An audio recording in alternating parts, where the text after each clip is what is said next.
Oh, yeah, opening statement. Just a reminder, if you could please silence your cell phones. Coach will begin with a brief opening statement, and then we'll go to questions. If you have a question, please raise your hand. Coach, whenever you're ready. Well, obviously, we're getting ready for the Pitt Panthers. Disappointed about the last contest, excited about the new one. Once again, to get an opportunity to play one of our rivals. We've got a lot of work to do. We're working hard. Did a lot of practicing over the weekend, and we're looking forward to the game on Friday night. Questions? Mark. In a different spot. You had a lot of conversations from what I saw with Tommy after the game, during the game last Thursday. Is there one thing you're telling him? Is there one hurdle that he still hasn't cleared and that you'd like to see him clear in the second half of the season? I don't think it's necessarily that. The things that I tell him in those situations is kind of like, you want immediate feedback on certain situations because you want to be able to put a picture in his head that he doesn't forget. So whether it's a particular play, a particular defense, a particular coverage, maybe something that a DB saw, something a DB did that's really unique. When I grab him on the sidelines, did you see this right here? I did. What did you think that was? This is what I thought it was. You're exactly right, or you're wrong. It's this. Remember that picture. This is how you got to remember that picture. And that's the things that you're going to have to do to give him the foundation so that he can be able to do it all when that comes, whether that's the end of this year, next year. You got to keep putting those memories and those pictures in his head so he'll have stuff to reflect back on. Just to follow up, he's not throwing the interceptions he was in the first 3 games of the year. So that's a positive, but is he maybe not taking enough chances now, or how do you see that developing? I think that he's got to be careful now. He's got to be careful. I think that he's throwing for a very high percentage and obviously not throwing the interceptions, which we're really excited about. But the thing that, and this is not directed to Tommy, this is any quarterback that I've had, just like the one that played Monday night, I believe, that was playing. It's a racing car. You want it to be a racing car. You don't want it to be a car that you drive around town. And you want them to be very, very aggressive, not necessarily reckless, but very, very aggressive. But they have to do it in the confines of the offense. And the offense is geared towards, this is not at Tommy DeVito. This is our offense I'm talking about. Our offense is geared to be really aggressive, so we really don't need the quarterback to be super aggressive. But he does need, when we have our opportunities and we have our shots, he needs to be willing to take them. And I think he is willing to take them. We just need to do a better job in other areas and giving him opportunities. Steve? So throughout camp you talked about the 2019 team being different from the 2018 team. And I think talking to guys and going around the program, it's for a bunch of college kids, you can understand how expectations would be high after a 10-win season. Obviously, things haven't gone exactly how you planned through the first 6 games. Like, what's your feel for the locker room? Where are those guys? Are they able to recalibrate from kind of everything they hoped this would be? That's going to be the fun part. That's the part that, we're 3-3. We're not where we want to be. We're not happy where we're at. Now what? And again, that's what's going to define this season. It's going to define this team. It's going to define this bunch of seniors.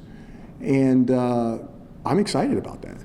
Okay, I'm not happy with how things have gone, but now that all that stuff is behind us, and there's no more rose-colored glasses here, this is what we are. Look, this is what we are. It's game 6.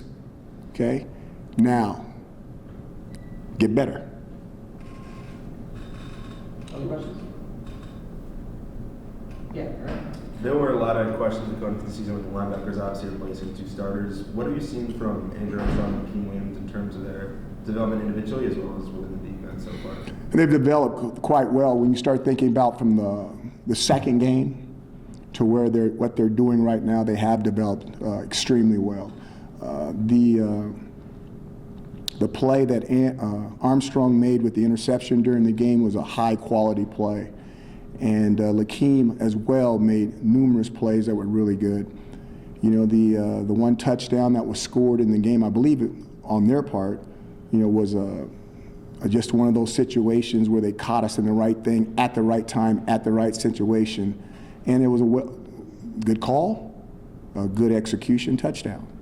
But outside of that play, I thought they played at an extremely high level. I thought the entire defense played really, really well. Yeah, go ahead, Andrew. I remember a couple of weeks ago we touched on Tristan Jackson, sort of him being you weren't quite ready to say he was maybe the number one receiver in this offense. I was doing a little light counting this morning, and he's been getting at least a majority of the target share among the receivers. I guess how have you sort of seen his role in this offense play out, sort of the balance of targets and receptions, and is that something that you like where it's at, or you want to see it change in some way? I don't look at it that way because, like I said, some of that stuff comes down to what's the blitz, what's the coverage, what's the call. And you can call one receiver as the number one guy on a certain play. They play a certain coverage. He goes from number 1 to number 4 just based off what the coverage is. And with the success that Tristan's had, I wouldn't be surprised that he starts getting some double coverage down the road, which means that somebody else better be ready to step up. So I don't look at it that way. I just look at it that he's started off so far. He's having a good season, a good first half, and hopefully he can have an opportunity to have a better second half. Yeah, Matt in the back. Pittsburgh's the one team in this conference that, Syracuse has had probably the most history with dating back to the previous conference. Tell me what makes this game so competitive each and every year. I know you guys and Coach Narduzzi fighting over the same recruits in the Northeast, and it just seems like this is, as you were saying earlier, a rivalry game. I think this is past Coach Narduzzi, past myself. I think it goes back to you growing up and a bunch of the people in the room. It's just a rivalry.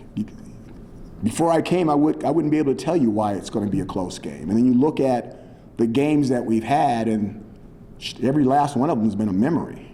I can remember every game that we played against those guys. And it's just interesting that the two groups get together, and it doesn't matter what the record is. It's normally one heck of a football game, and normally close. Overtime, 12-point game that was crazy the first time, the win by us. I want to say maybe it was a 3-point win or something like that. You guys probably got the details on it. And now this is round number 4 back at our place. And, those guys are favored, rightfully so. And we know we're going to have our hands full. It's going to be a contest. Brandon? Do you think that rivalry factor is what makes a lot of those games really close, or is there something specific about Pitt that makes them particularly a difficult opponent every year? I think it's the first part. I think it's the rivalry. They've changed quite a bit from what they're traditionally being, with Coach Whipple being their offensive coordinator. They're not as much run. I mean, they're in spread sets. They're doing a lot more stuff. Their defense is bringing a heck of a lot more pressure than traditionally they've normally done, and it's almost like they've flipped the page and they've gone off and moved on to something else. But I just think it's the rivalry. I think it's a lot of the same recruits. I think it's a lot of the kids being from the same area, a lot of the kids playing against guys in high school and having an opportunity to have one more shot at them. Mark? We've been talking a lot about the offensive line, and I don't know what you thought about their performance last Thursday, but until guys come back and get healthy, is this kind of what we can expect that group to do? I hope it's not what we expect. The one thing that we need to do, I've talked to you guys about game 4 to 6, we're going to find out where we're at. We're at game 6, okay? We know where we're at. And I think the big thing here is this. Everybody has a responsibility to get better. This is not throwing any O-line or anybody. This is the entire football team, coaches included. Everybody has a responsibility to get better. And you're not allowed to stay the same. And so what does that mean? Well, when you start off as whatever, and I don't like saying that word, excuse me, W-E, excuse my language. If you start off as a sophomore that's never played, after 6 games, you're not a sophomore anymore. You're a salty guy getting ready to go into his junior year. If you've played 6 games as a freshman, even though you're still a freshman, 6 games as a freshman, your play should be improved based off of how much you've been on the field. We need to get better. And what normally happens with football teams at this stage of the game is that everyone looks at their young players. Well, your young players should be developing, but you have to lean on your older players. So my thing is, we need our older players. Our best players have to be our best players. They have to play well. And then the other guys are just coming, okay? The little brothers are just coming. The big brothers, they have to play well. And I think that's where the emphasis is. The big emphasis is going back and making sure we're getting the production out of the people that should really be producing for us, because they've had a lot of game experience. Steve? Where are you on the injury front? Anyone who might be back from Pitt? No, I don't know any.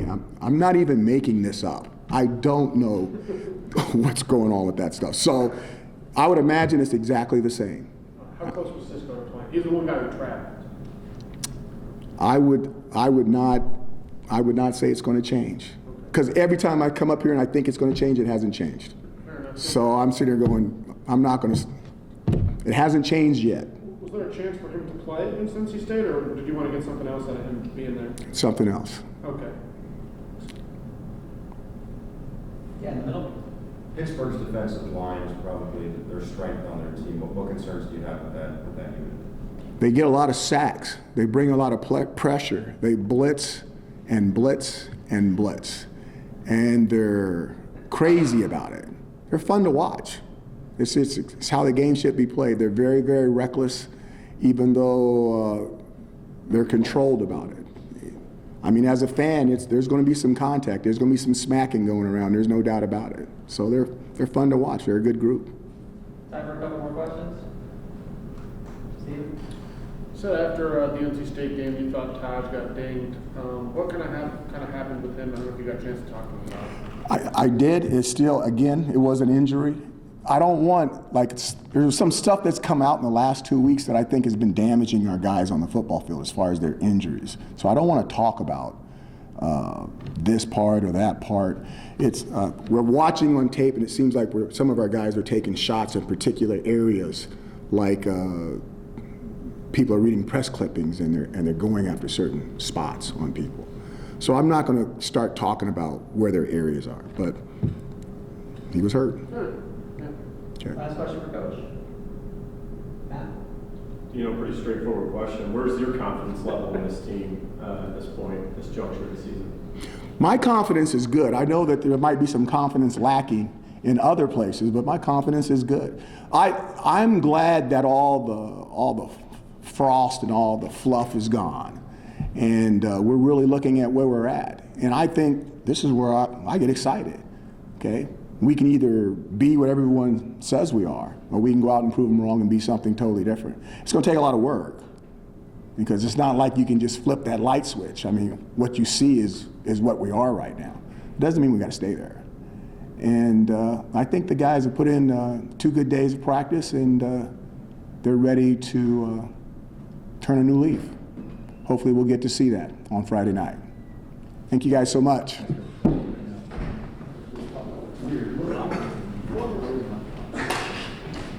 Yeah, players.